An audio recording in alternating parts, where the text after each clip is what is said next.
दोस्ती का धर्म। Short inspirational story. तोते और पेड़ की कहानी।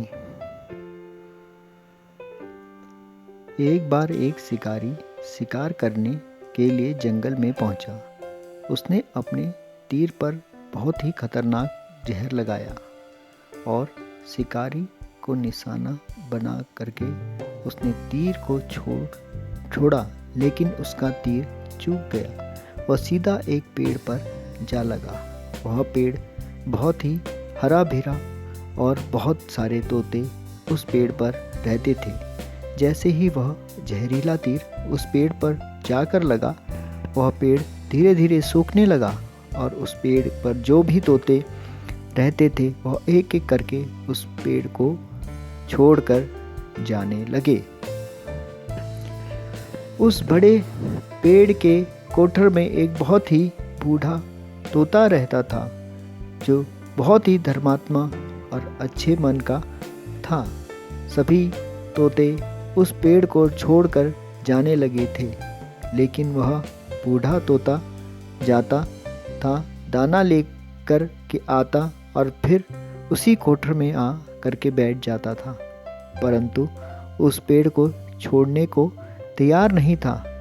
बूढ़े तोते के साथियों ने कई बार आकर के उसे समझाया कि यह पेड़ सूख रहा है और किसी भी दिन गिर जाएगा, चलो किसी और पेड़ पर चलकर रह जाएं। परंतु वह बूढ़ा तोता वहाँ से जाने को नहीं हो रहा था। अब यह बात देवराज इंद्र तक पहुँची।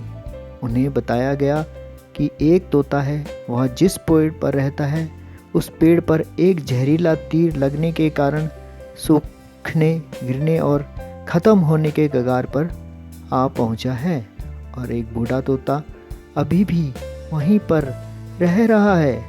वह दाना लेकर आता है और वहीं पर रहता है, जबकि उस जंगल में बहुत सारे पेड़ हैं, लेकिन वह उसी पेड़ पर रह रहा है।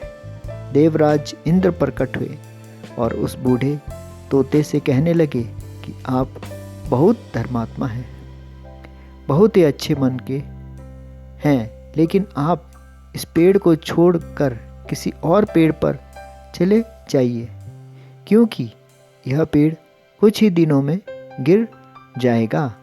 तालाब के पास में बहुत से बड़े बड़े हरे भरे पेड़ हैं, बड़े बड़े कोठर हैं, उन पेड़ों का फल भी लगे हुए हैं, वहीं पर तोड़कर खा सकते हैं, परंतु यहाँ से आप चले जाएं। तोता बोला, माफ़ कीजिए, इस पेड़ ने मुझे जीवन दिया है, शिकारियों से मेरी रक्षा की है, हर मौसम में मेरे साथ रहा है, एक कोठर में मेरा परिवार रहा है और ये पेड़ में मेरे अच्छे बुरे दिनों का साक्षी है, और हम दोनों ने मिलकर यहाँ अच्छे बुरे दिन एक साथ देखे, और जब अंत में पेड़ का अंत और बुरे दिन आए तो क्या मैं अपने साथी को छोड़ दूं? ऐसा करना तो गलत और अपने साथी दोस्त को धोखा देना है, जो मैं नहीं दे सकता। हम दोनों ने अच्छे दिन भी एक साथ देखे, तो अब बुरे दिन भी एक साथ देखेंगे। अगर इसमें हमारी जान भी जाती है तो जाए, पर मैं अपने साथी दोस्त को नहीं छोड़ूंगा। यह सुन देवराज इंद्र अति प्रसन्न हुए और तोते की बात से सहमति जताई और उस मरते हुए पेड़ को हरा भरा होने का वरदान दिया, और वो पेड़ पहले जैसे हरा भरा हो गया। अब दूसरे पक्षी भी उस पेड़ को छोड़ गए थे, सब लौट आए और पेड़ फिर से चिड़िया के चहचहाने से गूंज उठा और पूरा उस पेड़ पर जीवन लौट आया। पेड़ ने बूढ़े तोते को धन्यवाद दिया। तोता बोला, इसमें धन्यवाद कैसा, मैंने तो सिर्फ दोस्ती का धर्म निभाया। शिक्षा, बुरे समय में दोस्तों का साथ कभी नहीं छोड़ना चाहिए। जो बुरे समय में आपके साथ खड़ा हो वो ही सच्चा मित्र होता है। कहानी अच्छी लगी तो लाइक, शेयर, सब्सक्राइब। आपका अपना 1100 मुकेश 1104 कहानी वाला। धन्यवाद।